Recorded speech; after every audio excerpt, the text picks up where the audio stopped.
ہم سے غلطی ہوئی کہ ہم ٹکڑوں میں بٹ گئے، ہم گروہوں میں بٹ گئے، اور اس کا نتیجہ کیا ہے؟ آج پوری امت زخم زخم ہے، پوری امت لہو لہو ہے۔ کہا تمہاری ہوا اکھڑ جائے گی اگر تم نے اللہ کی رسی کو چھوڑ دیا، تم نے رسول کے دامن کو ترک کر دیا، تم گروہی تقسیمات یقین رکھنے لگے، تم نے 1.5 اینٹ کی مسجد کھڑی کر لی، تم تقسیم در تقسیم کے عمل سے گزرتے رہے، تم امت سے فرقہ، فرقوں سے جماعتیں، جماعتوں سے لابیاں، اور لڑکتے لڑکتے تم ٹکڑے ٹکڑے ہو گئے، تم کرچی کرچی ہو گئے۔ وَكَذَلِكَ جَعَلْنَاكُمْ أُمَّةً، ہم نے تو امت بنایا تھا تمہیں، تم نے اپنے آپ کو بانٹ لیا، تم ایک دوسرے کا گریبان نوچنے لگے، تم ایک دوسرے کے جبے پھاڑنے لگے، تم ایک دوسرے کے لیے نفرتوں کے بیج بونے لگے، تمہاری زبانیں انگارے اگلنے لگیں، تم ممبر و محراب کے تقدس کو پامال کرنے لگے، تم خواہشات کے غلام بن گئے، تم آرزوؤں کے نوکر بن گئے، تم اپنے نفس کی غلامی میں آ گئے۔ تم تو غلام تھے آمنہ کے لال کے، تم نے کب سے نفس کی غلامی اختیار کر لی، تم کب سے خواہش کے نوکر بن گئے، تم کب سے نفس کے بندے بن گئے۔ تم نے امت بننا ہے، تم نے رسول اللہ کا غلام بننا ہے۔ تمہارا لب و لہجہ بتائے ہم حضور کی امتی ہیں، تمہارا طرز زندگی بتائے تم حضور کی امتی ہو۔ تم ترازو پہ کچھ تول رہے ہو تو لوگ دوسری طرف بھی منہ کر کے کھڑے ہو جائیں، یہ غلط نہیں تول سکتا، یہ امت رسول ہے۔ تم بول رہے ہو، لوگوں کو یقین ہو کہ یہ جھوٹ نہیں بول سکتا، یہ رسول اللہ کا امتی ہے۔ تمہاری وحدت، تمہارا زور ہے، تمہاری طاقت ہے، تمہاری ہے۔ تو فرمایا وَكَذَلِكَ جَعَلْنَاكُمْ أُمَّةً،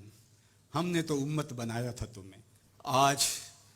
حضور کے قلب اطہر پہ کیا گزرتی ہوگی جب شام کی بچیوں کے منہ پہ تماچے مارے جاتے ہیں، جب بغداد میں حضور کی امت خانمہ برباد نظر آتی ہے، جب برما میں آری لے کر کے اعضاء کاٹ دیے جاتے ہیں، دشت لیلہ سے لے کے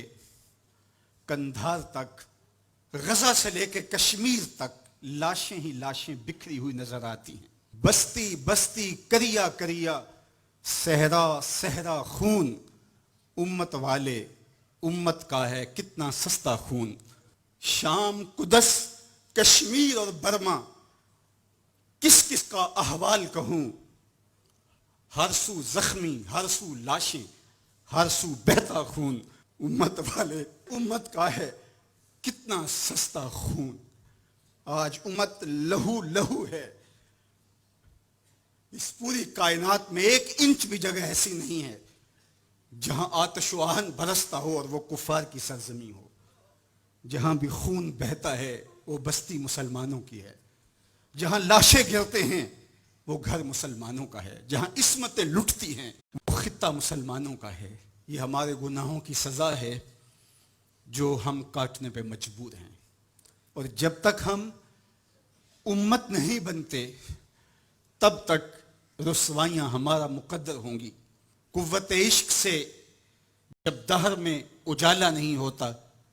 تو پستیوں کو بلندیوں سے بدلنے کا کرینہ آپ نہیں سیکھ سکتے۔ نام محمد کو تھام کر کے،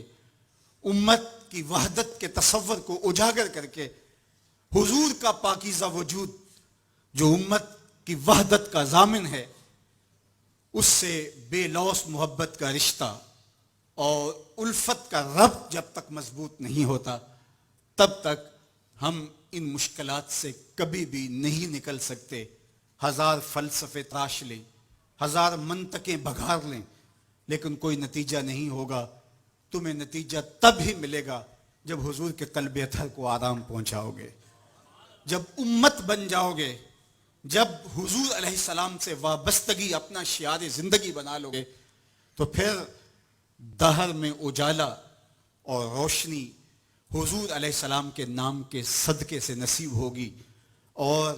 تقدیر کا قاضی تمہاری سزائیں معاف کر دے گا، اور پھر نتیجہ تمہارے سامنے اس صورت میں نمودار ہوگا کہ تم بحر و بر کے مالک ٹھہرو گے، اور کائنات کے اندر حضور کے ساتھ وفا کے رشتے کے نتیجے کے اندر لوح بھی تمہارے ہاتھ میں ہوگا، قلم بھی تمہارا ہی مقدر ہوگا۔ لیکن شرط یہ ہے کہ تم